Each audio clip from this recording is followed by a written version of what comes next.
নমস্কার, তোমাদের সকলের প্রিয় পাঠশালায় আরো একটি নতুন ক্লাস নিয়ে হাজির হলাম তোমাদের সামনে।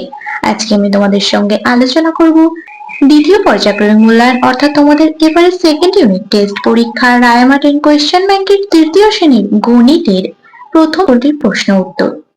তোমাদের তৃতীয় শ্রেণীর গণিত বইটির দ্বিতীয় পর্যায়ক্রমিক মূল্যায়নের সমস্ত পৃষ্ঠা আমি আলোচনা করিয়ে দিয়েছিলাম। তোমরা এখনো পর্যন্ত যারা সেই ক্লাসগুলি করোনি তারা অবশ্যই গিয়ে প্লেলিস্টে চেক করে নিও।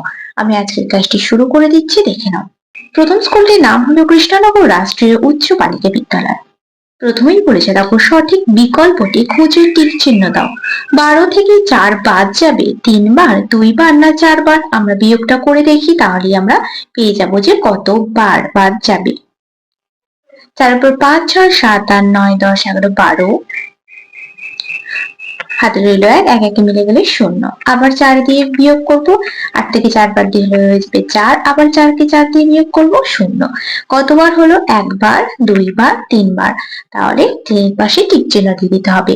9 বার 9 যোগ করলে পাওয়া যাবে 81, 90 না 99? আমরা কি জানি যোগের বিপরীত গুণ, তাহলে 9 গুণ 9 করলে কত পাবো? 81, 9 9 81, তাহলে 9 বার 9 যোগ করলে পেয়ে যাবো 81।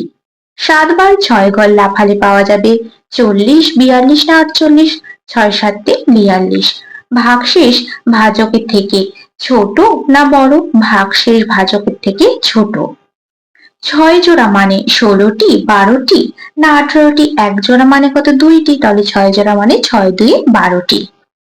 76 সংখ্যাটি জোড় না বিজোড়? 76 কে 2 দিয়ে ভাগ করা যাবে, ভাগ করলে মিলে যাবে, তাহলে সেই সংখ্যাটি হয়ে যাবে জোড়। 714 সংখ্যাটি 3 দিয়ে বিভাজ্য না বিভাজ্য নয়? দেখো, 714 সংখ্যাটিকে যদি আমরা ভাগ করি 3 দিয়ে, 3 দুগুণে 6, 1 1 নামবে, 3 3 9, তারপর 10 11 2, 4টা নামবে, 3 8 24। দেখো মিলে যাচ্ছে, তাহলে কি হয়ে যাবে? 3 দিয়ে বিভাজ্য হয়ে যাবে।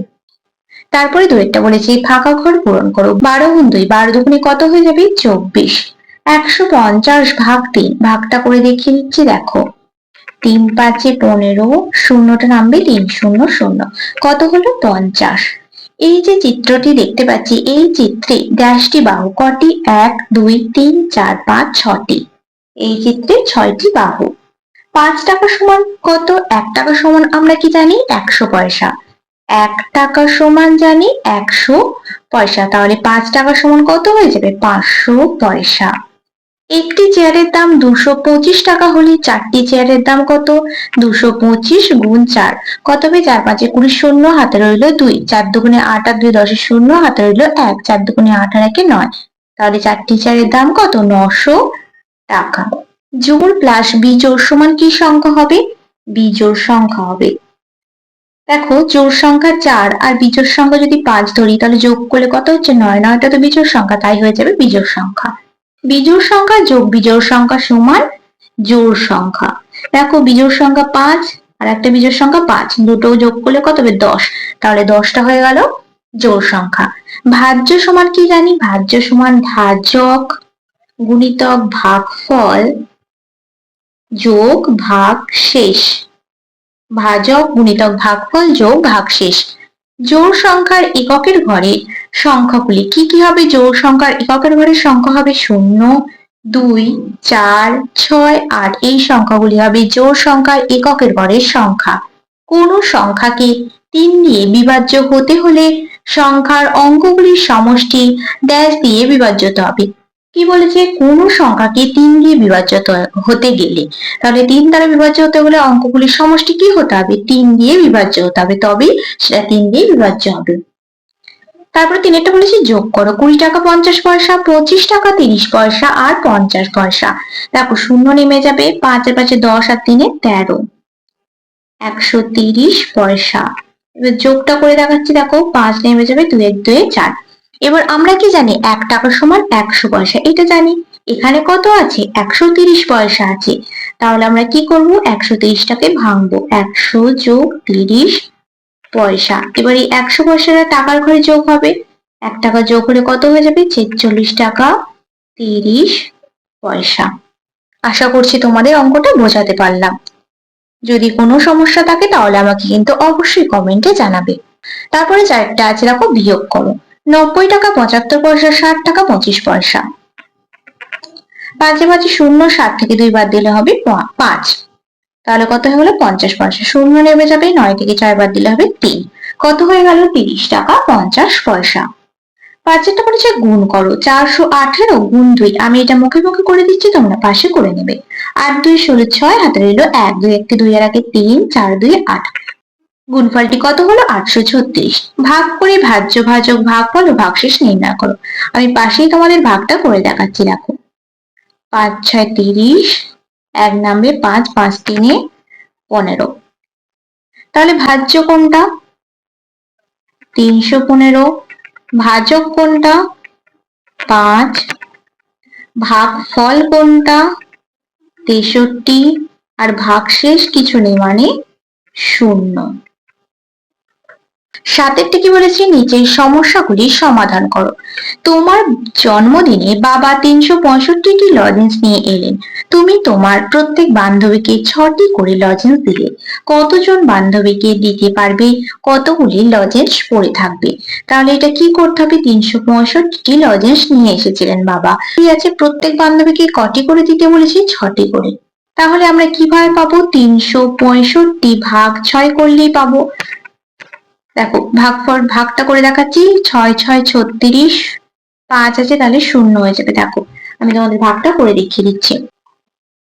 কত ছিল 365 আর 6 ছিল, 6 6 36, 5টা নেমে যাবে, যে 5টা 6 থেকে ছোট কি হবে, আর যাবে না, 0 খাই 0 বসবে, তাহলে কত হলো 60, আর ভাগশেষ কত থাকলো 5। তাহলে আমাদের উত্তরে কি লিখতে হবে, আমাদের দুটো উত্তর চেয়েছিল কতজন বান্ধবীকে দিতে পারবে, অতএব 60 জন বান্ধবীকে দিতে পারবে। কতগুলি লজেন্স পড়ে থাকবে, 5টি লজেন্স পড়ে থাকবে। পরবর্তী পৃষ্ঠায় কি প্রশ্ন দেওয়া আছে দেখে নেওয়া যাক। তারপর কয়েকটা বলেছে, রানাঘাট থেকে কৃষ্ণনগর যাওয়ার 6টি বাস ছাড়বে, প্রতিটি বাসে 117 জন যাত্রী আছে, মোট কতজন কৃষ্ণনগর যেতে পারবে? তাহলে এটা আমরা কিভাবে পাবো, 117 গুণ 6 করলেই পেয়ে যাবো। 6 7 42, 2 হাতে রইল 4, 6 1 6 7 8 9 10 0, হাতে রইল 1, 6 1 6 1 7, তাহলে কি লিখবো, অতএব মোট 702 জন কৃষ্ণনগর যেতে পারবে। তারপরে দেখো 8টা বলেছে সমস্যা তৈরি করো। 200 টাকা দেওয়া আছে, আর এখানে 1 2 3 4 4টি পুতুলের ছবি দেওয়া আছে। আমরা এখানে কি সমস্যা তৈরি করতে পারি? তাহলে আমি তোমাদের এখানে সমস্যাটি লিখে রেখে দিচ্ছি। দেখো এখানে 4টি পুতুল আছে, 4টি পুতুলের দাম যদি 200 টাকা হয়, তাহলে একটি পুতুলের দাম কত? 4টি পুতুলের দাম যদি 200 টাকা হয়, তাহলে একটি পুতুলের দাম কত? আমরা কিভাবে পাবো, 200 ভাগ 4 করলেই পেয়ে যাবো। দেখো ভাগটা করে দেখাচ্ছি, 204, 5 4 20, 0 নামবে, 0 খাই 0, কত হলো 50। তাহলে একটি পুতুলের দাম কত হলো, একটি পুতুলের দাম 50 টাকা। তোমরা এই অঙ্কটির সমস্যাটা তৈরি করে লিখবে।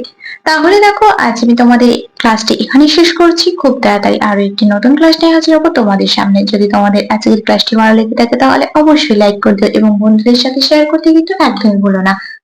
আর যারা এখনো পর্যন্ত আমার চ্যানেলটিকে সাবস্ক্রাইব করেনি তারা অবশ্যই সাবস্ক্রাইব করে পাশে থাকা বেল আইকনটি প্রেস করে অল নোটিফিকেশন অন করে দিও, যাতে সকল ভিডিও আপলোড করার সাথে সাথে তোমাদের কাছে তার নোটিফিকেশন পৌঁছে যায়। সকলে সুস্থ থাকবে, স্বাভাবিক থাকবে, সকলকে অসংখ্য ধন্যবাদ জানাই।